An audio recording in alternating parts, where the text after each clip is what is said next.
there's no place like home for the holidays.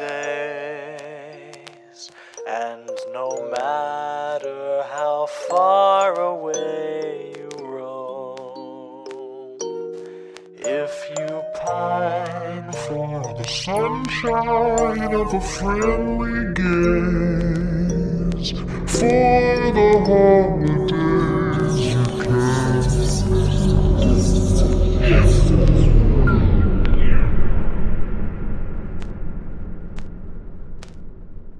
Welcome back to Horror for the Holidays, live from Des Moines, Iowa. And here's your host, Jeff Searcy. Woo, yeah.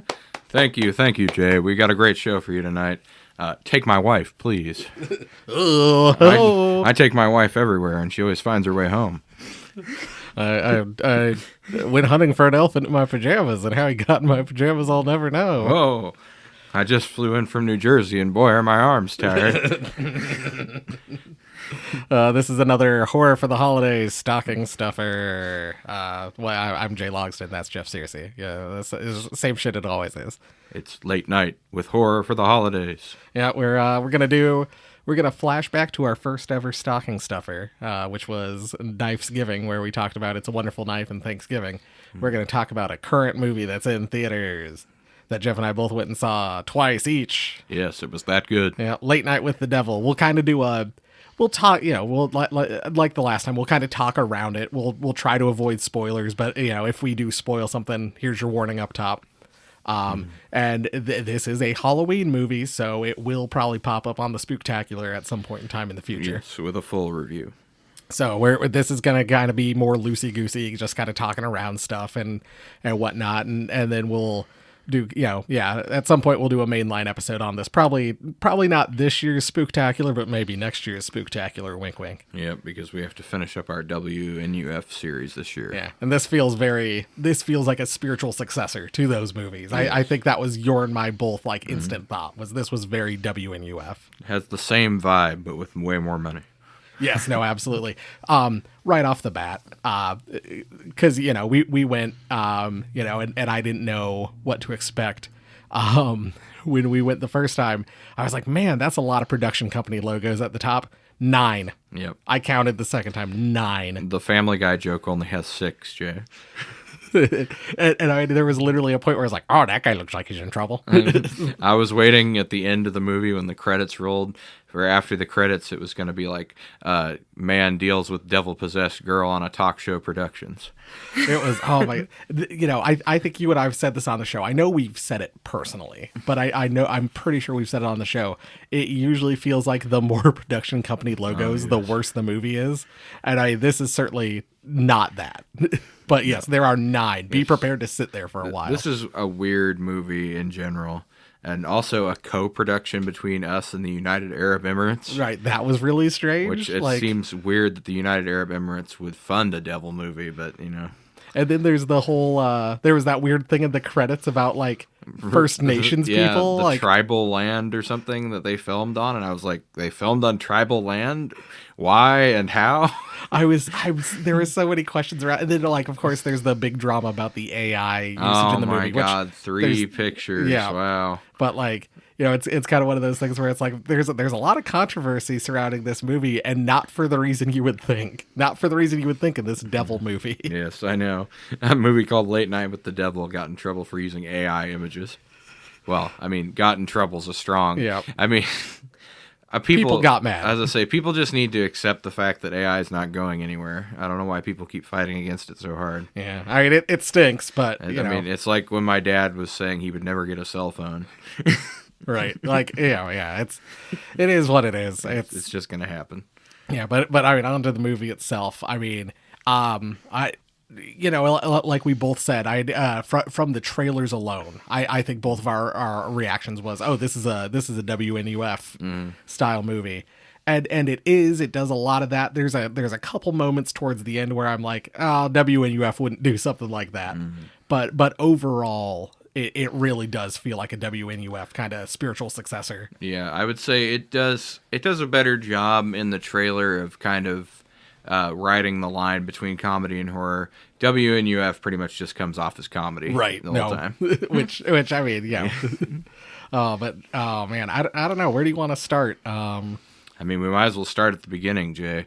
The long opening montage narrated by famed actor Michael Ironside. That was great. Yeah, there's even in that, like, seeing it the first time, you just kind of go in to enjoy it, and I think that's what we both did. And the second time, I mean, I think you even caught something in one of those. Yes. Where there was like a little Easter egg. There's so many little Easter eggs. There's right at the beginning, you see the devil like appear on the TV screen at the beginning of the movie for like a brief instant. Yeah, and you see, basically, they're doing a whole rundown of the 70s and how it's a satanic age. Yeah, real satanic panic. That was the first satanic panic. Then there was the one closer to when I was born. Yep. And hey, we're in another one right now. Hooray! Everything old is new again. But yeah, there's a cult of Abraxas running around out there, Jay. And also the Bohemian Grove is here too. Oh my gosh. When you and I both looked at each other when like they mentioned the Grove, as they call it. Yes. There was literally a Jay and Jeff look at each other and just roll their eyes. Jay, I met you among the tall trees, remember? Oh man, that was that I was waiting for like that to be nothing. And then, it wound up being something. But I was like, oh boy. Oh boy. Somebody call Alex Jones. I was going to say, somebody call that guy we worked with that asked us about Bohemian Grove one time, and you and I were like, I don't know. Oh my God, that was hilarious. The uncomfortable look on Jay Logson's face made it all worth it. Oh man. But no, there's like kind of like a news montage, like a bunch of clips of different things happening. Basically, it's talking about our lead character, Jack Delroy. He hosts a late night talk show that's similar, like the Johnny Carson show. And his goal is to surpass Carson, but through a series of unfortunate events, he never really does. And so his sponsors and the network are kind of like, well, this is pretty much your last chance. This is sweeps week starting on Halloween. If you don't do something this week, then we're not renewing your contract.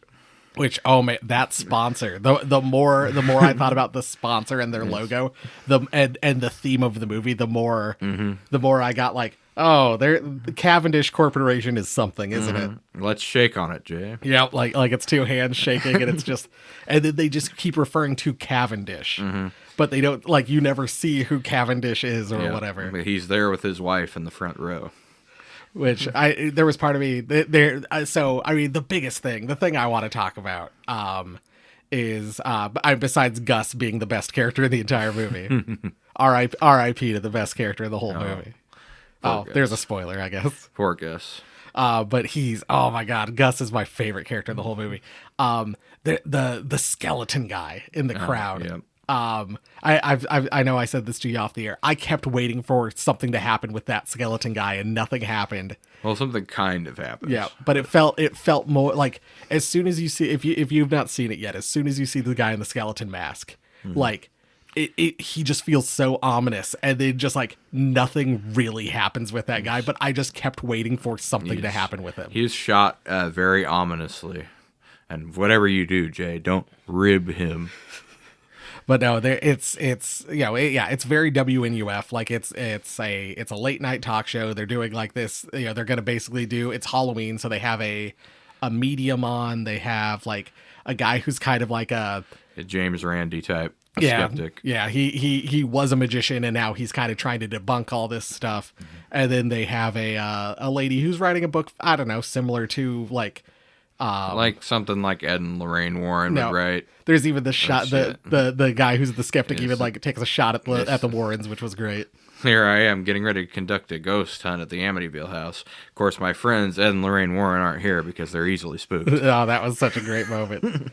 But no, that was and so they go through this medium at the beginning. They do a monologue, all that fun stuff.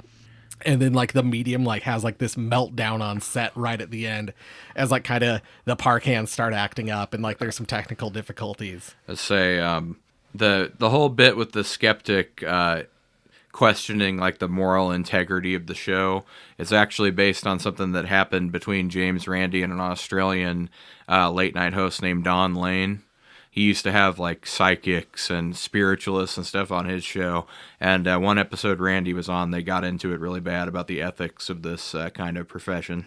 I think I even heard like that show was kind of the inspiration for Late Night with the Devil. It's got a heavy Night Owls vibe. But no, it's so good. Like I don't want to spoil a bunch, and certainly we're going to talk about it more later, like on a future episode, as we've said multiple times. But it's so much fun. Part of it reminded me of that show that Stan gets hypnotized into watching constantly. Oh man, Nighthawk's Hideaway or something like that. Yeah, it had something to do with the night bird as well. Oh, that was a good one too. Oh, that's a great episode of American Dad. Listeners, if you've not caught up with or kept up with American Dad, go and do yourself a favor and watch some of the more recent episodes. They're really good. Not as many good episodes as there used to be, but they're still in there. Oh man, peak is Boys 12, the greatest thing American Dad's ever done. I agree. That one or the hot tub episode. Oh yeah, you want to get in the tub. Anyway. Oh, yes. Late Night with the Devil, Jay. Well worth seeing while it's still in the theaters. Yeah, absolutely. I mean, I think the whole, what was the thing that opening weekend supposedly made $666,666? Yes. Which I think is full of shit, but whatever. I mean, I'm sure at some point the total probably sat at that. But it's well worth seeing. We had, I set a reminder on Fandango to alert me when tickets went on sale, because Jeff and I were sitting here. It's a Shudder movie. Very funnily, right after we released our first ever stocking stuffer, where we said, boy, I hope the one AMC in Des Moines doesn't close. About a month later, the one AMC in Des Moines closed. Yep. Well, Jay, apparently they heard us making fun of them. And so we were sitting there like, oh man, we're not going to get it. And then like, I think we were talking, and okay, like one of the bigger, I think we had 2 theaters in Des Moines that had it at all. Mm-hmm. And so we got together, we went and saw it. And, trailers real fast. We had a trailer for Abigail, which looks fantastic. Yep, definitely got to see that one. We had a trailer for Tarot, which looked fucking terrible. We're going to see that one, too. And we had a trailer for In a Violent Nature, which looks amazing. Looks pretty good. That Nicolas Cage Apocalypse movie, I think we should probably see. Oh, yeah, I forgot about that one. That one comes out next week, I think. That looked really cool, too. I completely forgot about that one. Of course, we got First Omen. That's coming out tomorrow, I believe. I do want to see that as well. And then there's also that Sydney Sweeney Devil movie that looks very similar to the First Omen. So that's kind of fun that there's 2 movies at the same time. Immaculate. It's called, yeah. And then when I went and saw it again. So anyway, so the bigger theaters in Des Moines got it, and then it slowly got announced that like the Varsity, the theater I like talking about going to, and then another independent theater was getting a showing. The Varsity's been showing it kind of all week. Mm-hmm. The Fleur, which is down on Fleur, did a midnight showing on Saturday night. I think that was the only showing they did. Oh, okay. But I was like, damn, if I had known about that, I would have gone to that. Very meta. But for the Varsity showing, we got a trailer for Civil War, and then we got a trailer for Dawn of the Dead, because it's coming back to theaters because it's the 45th anniversary. Very Dawn of the Dead, Zack Snyder edition. Nope, the original. Oh no. Yeah, they're both good. What was your second? What theater did you go to, and did you get any extra trailers? I went to the Cinemark in Ames for this one, and let's see. I had the trailer for the First Omen. I had the Arcadians trailer. I had Abigail. I had, I think I may have had that In a Violent Nature one again. I don't think I saw anything new this time. Okay. Except for, I did see an additional Civil War trailer. But, oh man, Abigail looks like so much fun. I'm really excited for that one. No, we got to see that one. And as my wife said, that's a Jeff and Jay movie yep. right there. Oh, but no, back to Late Night with the Devil. They do kind of a fun thing where like it will shoot between black and white and color. All the live stuff is in color, but when they cut to a break, it goes to black and white. One thing I did kind of note, maybe it's not full black and white, maybe that's what it is, but I did notice that when Lily is on set, it looked like her eyes were still colored. Yeah. But everything else was black and white, which I thought was really creepy. Yeah, it is pretty interesting how they switch back and forth. Yes, that girl who plays Lily does a great job being creepy. Oh man, no, she's fantastic. I mean, every scene she's in, you're kind of weirded out. Like she does a really good job with it. I love the part at the beginning when she first comes on the show and she's just staring directly down the camera, and he's like, "You don't have to look right at the camera." Where should I look, Jack? And then there's that. When they cut to the break after that, you can hear in the crowd people are talking, and some guy's like, "Man, that girl was creepy staring down the camera." There's a one thing I caught was and I mean it's not so much caught but something I kind of noticed a couple times was after kind of that early reveal of with the medium and the thing that happens at the end, that apparition he was channeling, you do see a couple times in like the backstage area. Like, I think, like, at one point, like, a TV flashes up and you see, like, that person's image. And at another point, like, Jack walks past a mirror and that person is reflected in the mirror. Yep. Which I just both very creepy moments. Yes, they did a great job weaving it into the live broadcast parts and the behind-the-scenes parts. No, I really liked this movie. The only complaint I'll have, and I mean, you know, maybe I'll soften on it, you know, in 2 years, was kind of the ending. And then you said something to me where you're like, because there was a big thing about hypnosis in this movie. And then there was a thing you said to me where you're like, I mean, maybe we're still being hypnotized, like, you know, something like that. And then I did notice, because like it was a line that I didn't catch, when the hypnosis is ending, the person says like dream or awake.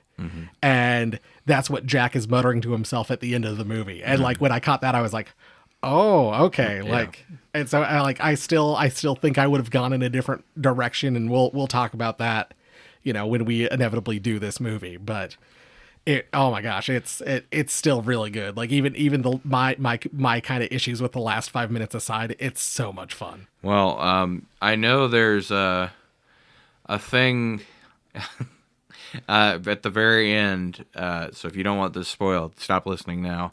You know when it's saying in transmission, and then it flips to so it is done? Yep. Yeah, and then if you notice at the first scene in the Grove, I'll just call him our red-robed friend from the Church of Abraxas. He's at the first scene in the Grove where they're dancing. Oh, really? And so is Jack. His face is just kind of like hooded. I was able to notice him more this time. Okay. And because even the name of the show is a reference to the Grove, the Night Owl. No, that was something I did catch. That the owl keeps popping up over and over and over. I think the part of the ending may be related to the fact that the wooden altar that the owl is doing the sacrifice on at the beginning is inscribed with the same Abraxas symbols that the guy's sacrificial altar is. No, it's real interesting, like all the little things that kind of tie back into themselves in this movie, and it kind of creates a whole cohesive universe that exists within our universe, because like you're just kind of sitting there going like, yeah, no, you know, like, you know, they're referencing Johnny Carson, they're referencing, you know, all these things that are real life things, and then like slowly just things become more and more sinister as the movie wears on. Well, say you can Carmichael is the skeptic, and his demonstration of hypnosis really does call the entire ending into question. Because it's like, if you can hypnotize somebody to believe what he makes the crowd and the audience and the hosts believe, then it's like you could pretty much get him to believe anything. No, there's even a line when Carmichael first shows up. It was something I didn't catch the first time, but I caught on the second watch. Like Jack's introducing Carmichael, and he's like his famous hypnotizing a whole room, and then that kind of shows up later on. And he picks up the dagger off the table, remember, and pretends like it's going to make him kill himself. And then when he sets it down, he's like, well, you are a suggestible lot in the audience. That's good to know. Yep. No, he's got everyone's kind of number. Yes, he's like priming it even from that point when he's first on the show. But no, it's a fun movie. What were we had a couple categories the last time we did one of these with like a movie that was in theaters. I know one of them was kind of like, would you want to find this movie in your stocking? Yes. The other one was, I know one other one was like favorite character or favorite actor in the movie. That's when we did Thanksgiving and It's a Wonderful Knife, I believe. And I mean, certainly favorite actor in this movie for me or favorite character was Gus, the kind of the assistant, You excitable Mick prick. the Ed McMahon, the Andy Richter for Conan kind of guy. It's the pearl clutching Irishman that every late night host needs. He just every scene Gus is in, like I felt like a real Poochie thing. I was like, what's Gus up to? I want to know what Gus is doing. Well, he's desperately like wandering around the show during the breaks. Like, I heard there's going to be a bit in spot 5 that no one has told me about. No, he's so worried about the devil actually showing up on Yes. set. And then there's the like the foreshadowing line that is uttered in the movie that is then seen, that we see later, Chekhov's don't spin your head around or whatever. Yeah. Chekhov's sacrificial dagger But is also present. that was oh man, it's such a fun movie. It is absolutely well worth your time to go see in theaters if it's near you right now. Like I can't recommend this enough. I would absolutely want to find this in my stocking. My favorite character, I would say, is probably Ian Bliss's character, Carmichael Haig, the magician turned skeptic James Randi type character, because he's like nonplussed by pretty much everything that happens in the movie, and even up to the ending point, he still like keeps cool up until the very last moment when he does like the funniest thing imaginable. Right. Oh my gosh. His ending is very fitting. It's fantastic. But it's amazing. No, I don't know. Without going into like a full deep dive over the movie, which we said we're not going to do, I don't know what else good or bad to say about this movie, because it's just so fantastic. And like just like watch the whole movie, I think, is my biggest kind of piece of advice. Like watch everything that happens, because every little thing, like, or it feels like every little thing kind of comes back later on. Nothing that happens in this movie is insignificant. You need to pay attention to everything. Yeah, like it's so good, and I and because the cameras are jumping around, and because we're following different people in different places, there's conversations that are happening in one place that like kind of get followed up later in another location and stuff like that. It's just really fun. Honestly, I would be interested to see if they do another movie in this universe, maybe do a prequel that is Jack trying to get his show to begin with. No, I think that would be really interesting. There's I think a lot that could be done. It's one of those where I want to see I want more of this, and I want more movies like this, which I know you and I said about WNUF as well. But at the same time, like, also, if you're gonna do it poorly, don't do it at all. Like, yeah, no, I mean, this that's another thing we really just need to stress with this. I think the quality is like insane. Like, if you watch it, you really believe you're watching like found footage from an old talk show from the 70s. And I guess one thing I did learn, if this is not airing near you, if this is not at a local theater, it will be on Shudder, I think, next week. Yes. They wanted to give it, I think they said 3 weeks of theater exclusivity, and then it will be on Shudder. Yes.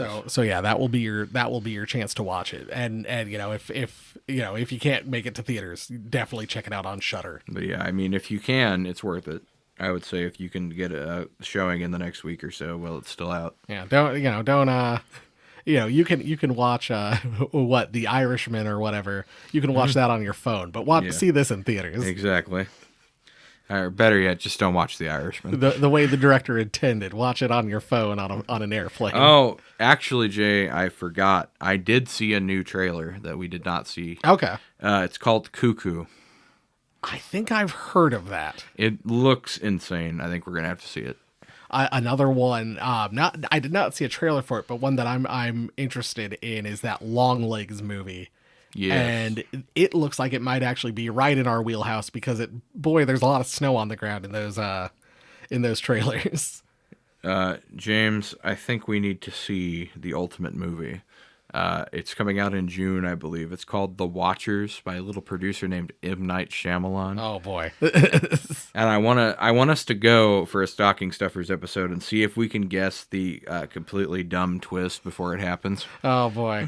All right. Oh, well, We're going to torture ourselves for you people and watch another M. Night Shyamalan movie. Oh boy. But I mean, it can't be worse than Old. that beach that turns people old, and then there's a pharmaceutical company involved. I don't care that I spoiled the movie for you. Like, Don't watch it. Yeah, don't watch it. It's stupid. Oh, I think I also got a trailer. Oh, we got a trailer for Quiet Place Begins or whatever. Oh my god. And I mean, nothing elicits a groan from you and me more than another Quiet Place movie. It's a quiet place day one, a loud place. I saw the first movie and I was like, oh, that was kind of fun. I mean, it was okay. And then like, oh, they're making a sequel, and I went, why? What is there to do in a sequel? And now, oh, they're making a prequel. Why? Yes, don't you love how movies that are just like barely okay get a million sequels, and great movies never get anything? Yeah, it's ridiculous. But one movie certainly we will be seeing in theaters, and you will be able to expect this for a stocking stuffer later this year. Terrifier 3, with that news that came out about David Howard Thornton. Yes. A scene that was too intense for even him. Oh boy. So we'll me, who's never seen a Terrifier movie, I'm gonna dive in and do the third one. Jay Loxton dies live on Stocking Stuffers. Oh man. Anyway, well, let's see. There's going to be a Wolfman remake this year. and the Nosferatu. Yes. Here we're just talking about movies that are coming Well, I out. was going to say, we might as well take this opportunity to discuss new movies we're going to be going to see. Anything else you've been seeing? I mean, we're probably going to have to see Mousetrap, the Mickey Mouse horror movie. Oh, maybe. I don't know. There's not much that I've seen yet that's really, other than some of the stuff we've already mentioned. There's nothing much that I've seen yet. I'm just really excited. The Varsity's doing Night of the Living Dead this week and next week. Dawn of the Dead for the 45th anniversary or whatever, and then they're going to do Day of the Dead after that. Oh, okay. Oh, another trailer I got. It was just a short teaser. Alien Romulus.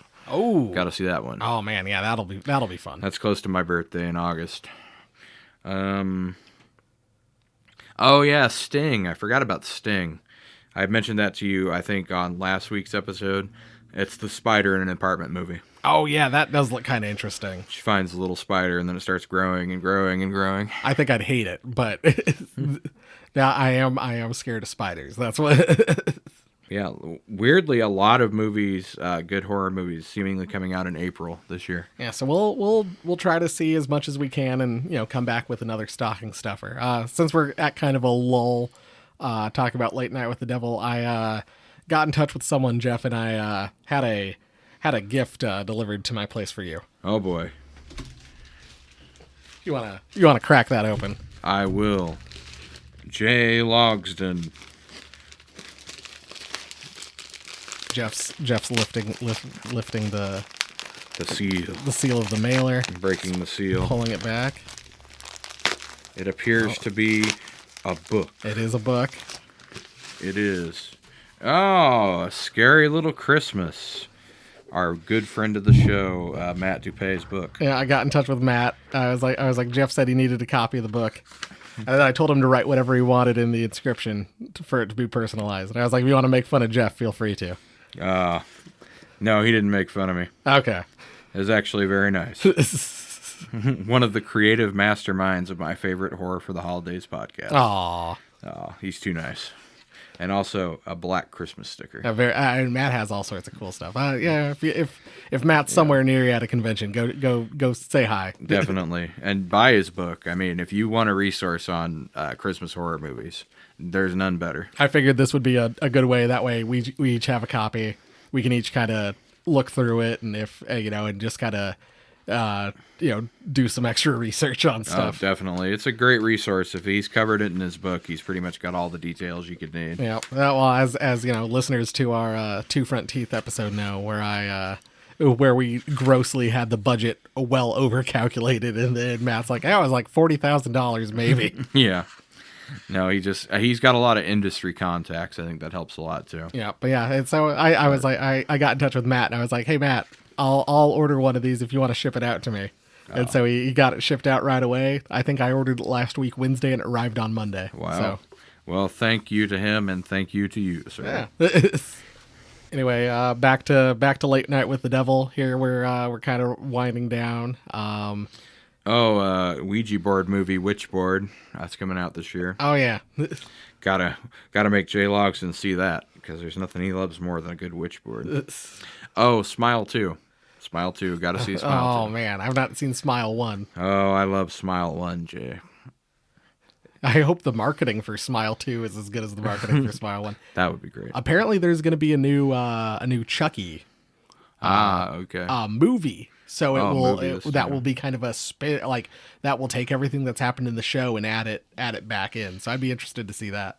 We're also getting a new Saw 11. Oh boy. And a new Conjuring, The Conjuring 4. Oh boy. And it looks like they've been digitally de-aged in the poster. So oh no. I'm guessing it's going to be a prequel. I wonder if we will get a Conjuring at Amityville kind of deal. We probably will. Either that or some other early case. I bet you they're going to fight the nun again, Jay. Oh boy. I can't wait for that. Nothing makes me laugh more than seeing that silly little nun wandering around. Oh man. But no, kind of final thoughts of Late Night with the Devil. We've sung its praise a lot on this. I mean, yes, I cannot stress enough. See it if you're able to. Yeah, but like kind of, my kind of final thought is like, it's well worth your time. Even if you get a little squeamish, like I think I got jump scared once, and I think I got jump scared there both times in the exact same place, but otherwise, like, there's not a lot of like jump scary kind of moments. No, it's definitely more psychological horror.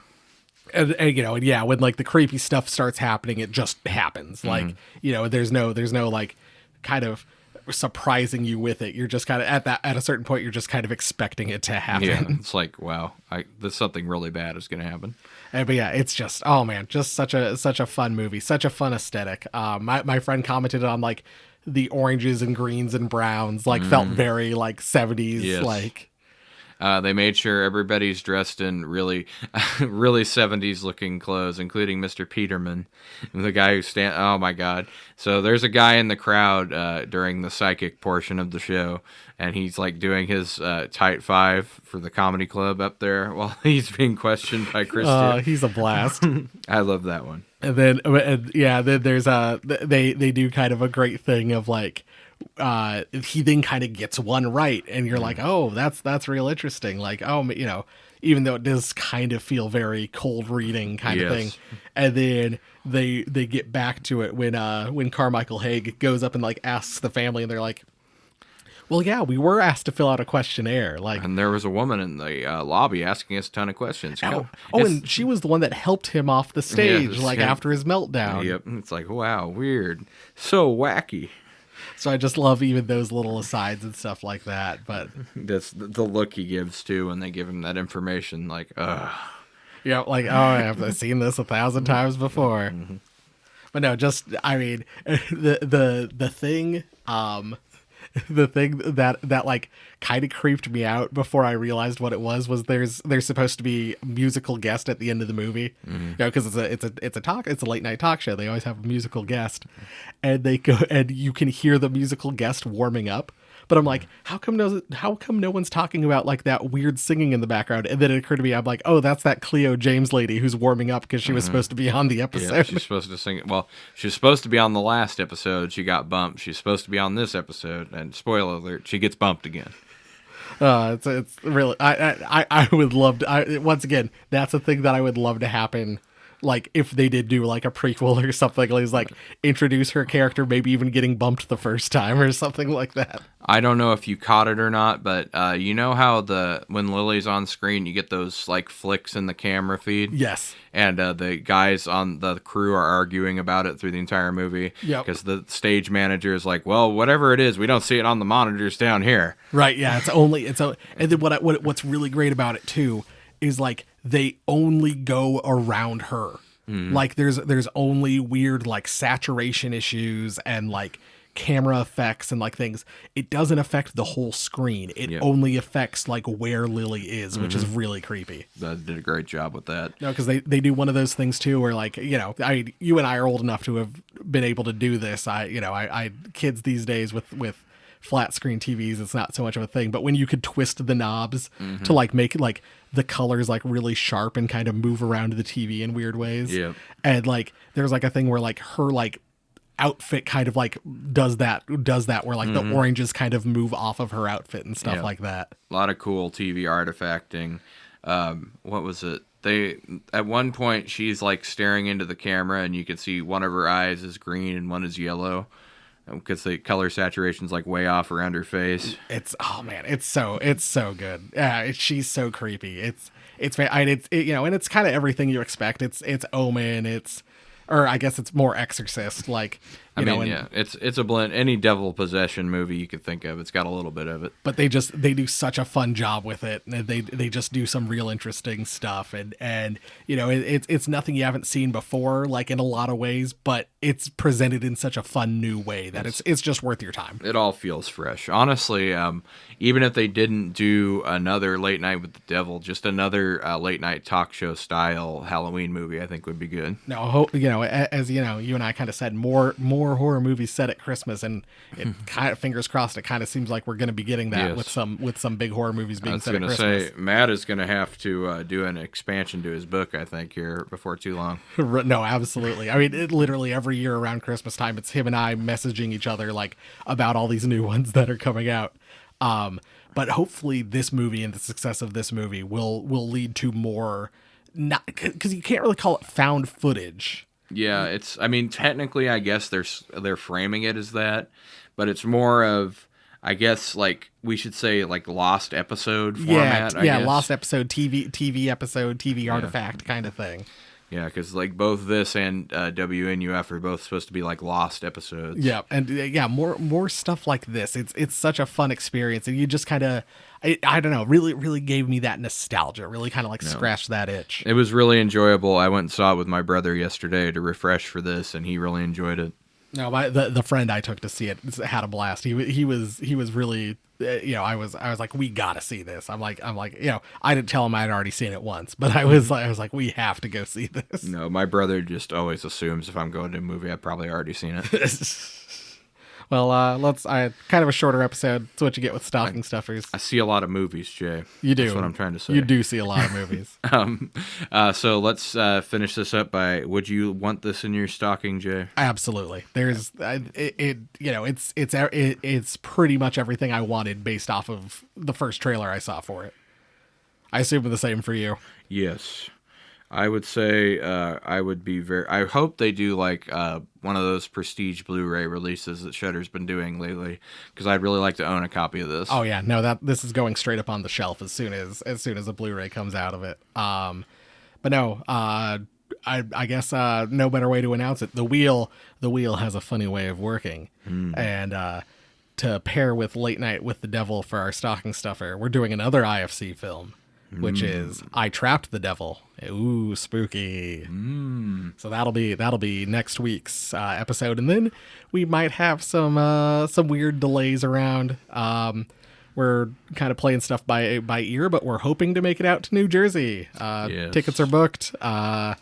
Cancelable tickets are booked in case something happens at the last minute, but we do plan on being at the Thriller Theater Expo, Chiller Theater Expo, on that Saturday. We'll get into town probably Friday afternoon, evening. Yes. We'll go to the event Saturday, and then we'll drive back home Sunday morning. So yes, my wife informed me the best place to stop, because we've made this drive once already, would probably be Ohio. Okay, so as long as I don't have a meltdown driving through Chicago and actually we'll get to avoid Chicago. Okay. So, well, as long as I don't have a meltdown driving through New Jersey, we'll be okay. Oddly, I mean, everybody knows we're in Des Moines, Iowa. It's oddly easy to get to the greater New York City area. From here, all you basically do is hop on Interstate 80 and go east. I drive. My brother-in-law lives down in Texas, and so we kind of load up the family and we drive down there, and like I always I'm like, I'll drive through Oklahoma City. I'll drive through, the Fort Worth, Dallas area, like blah, blah, blah. And, it's always white knuckling it through those areas. We did that for Thanksgiving, and all that happened. My wife is in like, okay, I'll drive back. You don't have to worry about driving through Fort Worth.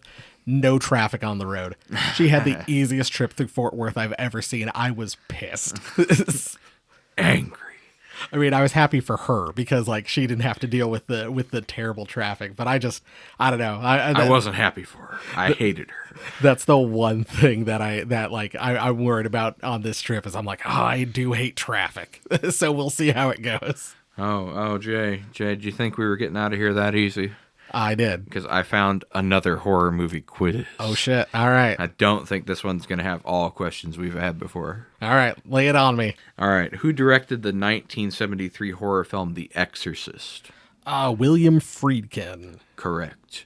Also famed director of what other movie, Jay? This is my own trivia question. Oh, shit. Oh, I should know, right? Like... It was a very famous movie. It was before The Exorcist. I know more William Friedkin movies, but my brain's having a brain fart. The French Connection. Okay. And also Sorcerer, if you're into William Friedkin movies. I think I have seen Sorcerer. I don't know. Anyway, what's the name of the possessed girl in The Exorcist? This is a gimme. Regan. Yes. Who was the author of the 1974 horror novel that inspired the famous Steven Spielberg film Jaws? Ooh, I don't know if I know the author of Jaws. Yeah, I couldn't tell you. Peter Benchley. Okay. And I've heard that the book is significantly different than the movie. I've heard, Jaws is one of the ones where the movie's actually better than the book. Is one of the few examples of that. What 1980 horror film caused a bitter disagreement between its director and the novelist? 1980 horror film. It was it's a very famous movie, and the director did not want to use the book at all. Is it The Shining? Yes. Okay. Steven Spielberg had signed up to direct apparently at one point, and then Stanley Kubrick kind of took over the project when he had to move on to other stuff.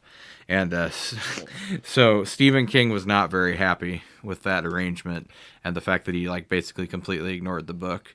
And that's what spawned the also laughably bad TV miniseries of The Shining. I'm going to say this, and I know it's controversial. I've fallen asleep multiple times during the Stanley Kubrick The Shining, but I've actually stayed awake through the entire TV special. I don't know what that says about me, but... Yeah, I mean, we've mentioned it before, but we're not big Stanley Kubrick fans. Yeah. And honestly, I'm not that big of a Stephen King fan either. Yeah, me neither. I like The Stand. That's my favorite. Oh, and Storm of the Century, or whatever it's called. That made-for-TV movie. I like The Mist. Yeah, The Mist is solid. Mm-hmm. But it seems my brother and I have discussed this too. I really think Stephen King is best in a short story format where he doesn't go on his long rambling digressions. Oh, the first episode of Shudder's not Tales from the Dark Side. What's their short form Twilight Zone-y series? Creep Show. Yes, Creep Show. The first episode of Shudder's Creep Show, the Stephen King story is horrifying. I love it so much, but it's a short story. I kind of agree. Yeah. Who directed the 1960 horror film Psycho? Alfred Hitchcock. Correct. And what is the name of the infamous motel in said movie? The Bates Motel. Correct. What 1978 horror film was directed by George A. Romero and features zombies? Night of the Living Dead? Dawn of the Dead. Okay. What is the name of the camp in the 1980 film Friday the 13th? Camp Crystal Lake. Correct. What 1996 horror film is credited as reviving the slasher genre? What was the year? 1996. Oh, Scream. Yes. I heard 1966. Also, the reason that I think I missed the Dawn of the Dead question, I'm not paying attention to years, which I probably should. In the 1976 horror film Carrie, also Stephen King, what supernatural ability does the protagonist possess? Telekinesis. Yes. And I think her name's Sally. That's the name of the actress, right? That's the. Yep. My wife won't let me live down that I couldn't remember Sissy Spacek's name on that episode, so I keep just referring to anytime Carrie's brought up. I'm like, that actress Sally from Carrie. Yeah, the Sally lady. Carrie. What 2007 Spanish language horror film is directed by Juan Bayona and produced by Guillermo del Toro? It's a pretty famous one. 2007. Is it Pan's Labyrinth? No. It's okay. It's The Orphanage. Okay. I don't think I've seen that one. Really? Yeah. What is the name of the demon in the 2013 film The Conjuring? Abraxas. No. Valak. No. No? Nope. Oh, in the original The original Conjuring. Conjuring. Does it have a name? Yes. Oh, I thought it was a witch lady. Has a biblical name. I thought it was hilarious at the time. That's why I remember it. I couldn't tell you. Bathsheba. Okay. Oh, of course. Yes. Yes, of course. The old Bathsheba demon, of course. In the 1982 horror film directed by Tobe Hooper and produced by Steven Spielberg, what supernatural entity is terrorizing the family? Could you read the question again? What 1982 horror film directed by Tobe Hooper and produced by Steven Spielberg features a supernatural entity terrorizing the family? So it's Poltergeist. Correct. Okay. And also, some people say that it was actually just directed by Steven Spielberg. So after we had that this discussion last time, it popped up on Reddit where people were talking about it. I was like, that's a weird kind of connection. What's the name of the main antagonist in the Hellraiser film series? Pinhead. Yes. The Lamnet formation. I guess that's technically the bad guy. If people would stop playing with puzzle boxes. If you stop opening the lament configuration, we wouldn't have these There problems. you go, the lament configuration. The Fountain of Lamneth. In what year was the original Halloween movie released, Jay? Oh boy.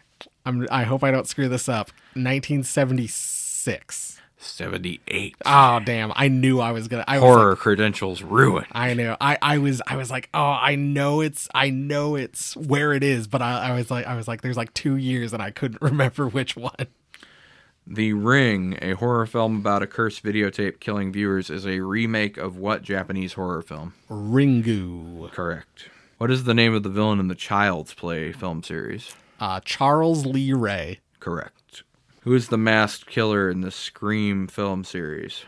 I mean, Ghostface is the name of the persona. Yeah, but I mean, like, that's a hard question to answer because I don't know. There's like 10 different Ghostfaces. I'd say that's kind of a weird way to phrase that question. In which film does actress Mia Farrow play a pregnant woman who becomes paranoid about her unborn child? Is that Mother? No. Is that? It's a really famous one, early horror movie. Oh boy. It's directed by a famed pervert. No, oh man, my brain, I can see the movie in my head. Rosemary's Baby. Rosemary's Baby. Yeah, no, I could see it in my head, and I could not pull it. What 1999 horror film features possibly the first viral marketing campaign?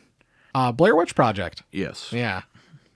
Which also great use of that marketing campaign. No, they copied it for WNUF, bringing it back to kind of what we're talking about. Like WNUF, they went and left these videotapes of like this hidden broadcast, like around places. Oh, Jay Loxton should know this. What ship hosts the xenomorph in the Ridley Scott film Alien? The Nostromo. Correct. Who directed the 2004 horror film Saw? Oh boy. He's become rather famous for horror movies. Oh, is it? Oh, it's oh man. It's the mastermind of the Conjuring universe. Yeah. Oh my gosh, what's his name? I could oh my gosh. I could literally see it like on the poster. Hold on, give me a second.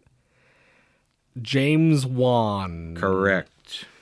Also creator of M. Threegan. Oh man, love M. Threegan. I can't wait till we get M. Toogan. we were making our way through the David Tennant Doctor Who specials of the new ones. And there's like the middle episode feels very midnight, which is the best episode of David Tennant's run on Doctor Who. But it feels like very much that it copies it, but there's like these clones of the Doctor and Donna like wandering through a spaceship, and they do the M. Threegan like horse gallop at one point, and it's just so funny. And all I can picture is just M. Threegan chasing that boy through the woods. Yep. Excellent. Oh, Jay, there's a little 1984 film called Gremlins. What are the 3 rules for taking care of a mogwai? You don't feed it after midnight, can't get it wet, and don't let it see sunlight. Correct. In the 2000 film American Psycho, who does Christian Bale portray? Oh my gosh, what's his name? Shit. It's a kind of a callback to the Bates Motel. I'll give you that hint. Oh my god, I know. Oh my god. Patrick Bateman? Correct. Yeah, there we go. What 1968 horror film was directed by Roman Polanski based on a novel by Ira Levin? I have no fucking clue. Rosemary's Baby. Oh shit, I fucked it up. I did it twice. What famous rock opera singer is featured in the 1975 horror film The Rocky Horror Picture Show? Oh, I should know this too, and I'm gonna look like a big doofus, and I'm not. Meatloaf. Jay. Of course, no, I knew it was Meatloaf. God damn it! Oh, this quiz is amazing. What is the subtitle of the 1986 horror film The Fly? What's the what? I think they're referring to like the byline on the poster. Ooh, Like the tagline. okay. I don't think I know. I don't think I can. Be afraid. Be very afraid. Oh, I didn't know that's where that came from. That's. Apparently Can we talk about Meatloaf for you and I have talked about this before. I love Meatloaf. Can we talk about how every time I would see like a Meatloaf album, I thought it was I'm like, oh, this is some real hard shit. Yeah. Great cover art on all of his albums, I will say that. and then you like wind up listening and you're like, oh, this is what he's singing about. Yep. Oh, Meatloaf. I kind of miss him. Yeah, me too. Who directed Pan's Labyrinth, Jay? Was that not Guillermo del Toro? No, that was good. Okay. You can see why I thought Pan's Labyrinth earlier in this. Like, no, that is a good guess. Yeah. Who's the last survivor in the 1979 film Alien? I mean, besides the cat, it's Sigourney Weaver's character, Ripley. Yes, correct. I was going to say, you better remember this one, Jay. You have a daughter named I do have a daughter named Ripley. In the 2016 film The Witch, or The Vivitch, The as James Vivitch. likes to say, what is the name of the family's goat? Black Peter? Black Phillip. Oh, darn. No, Black Peter's a Christmas character. A very, how we say, risque character here in the United States. Yeah, oh boy. Collar pulling. What horror franchise features a demon that returns every 23 years? Jeepers Creepers? Correct. Who plays the titular Beetlejuice in the 1988 film with the same name? Batman himself. Yes. Or a Batman, Michael Keaton. One of the Batman. One of the Batmen. Yeah. Batmans. Yeah, the Batman's general. Also coming back this year, apparently. Yeah, that's For another Beetlejuice. Beetlejuice. All right. What famous shark hunting expert is called in the 1975 film Jaws? Played by Robert Shaw. Oh man, what's his name? Shit, Brody. That is the That's sheriff. okay. I couldn't tell you. Quint, of course. Yeah. In the 2002 film 28 Days Later, what causes the outbreak of the deadly virus? Oh shit. I think it's been years since I've seen it, and apparently it's impossible to watch anywhere unless you have a DVD copy. Yes. Is it monkeys? Yes, infected monkeys. And to wrap it all up, Jay, what a Bruce Campbell-led horror franchise features a group of friends who accidentally unleash a demonic force while staying in a remote cabin? Cabin in the Woods. No. Evil Dead. However, my favorite Bruce Campbell appearance in like a movie. Also, we could have said Maniac Cop. That's a Bruce Campbell franchise. Is Intruder, where Bruce Campbell shows up at the end as a cop. Okay. But man, what if they had made Intruder a franchise? That movie's great. I love Intruder. All right, folks. Well, Go see Late Night with the Devil if you can. If not, it will be on Shudder shortly. Yeah. Definitely worth watching. We will do a full review during some Spooktacular. Yep. Follow us on social media: Instagram, Blue Sky, Threads, TikTok, X, Thread. No, I think I named Blue. I think I named everything there. At horror, the number 4 holidays. And 2 Mondays from now, be on the lookout for I Trapped the Devil. No, 1 Monday. No, it should be the upcoming we got episode. We got this Monday coming up. It's going to be this episode. Oh yeah, I mean, Monday afterwards. Yeah, but no, exactly. Yeah, yes, the episode after this one. I Trapped the Devil. Yes. Follow us on your podcatcher of choice. Subscribe. Leave a 5-star review. Talk about how stupid I am. All that good stuff.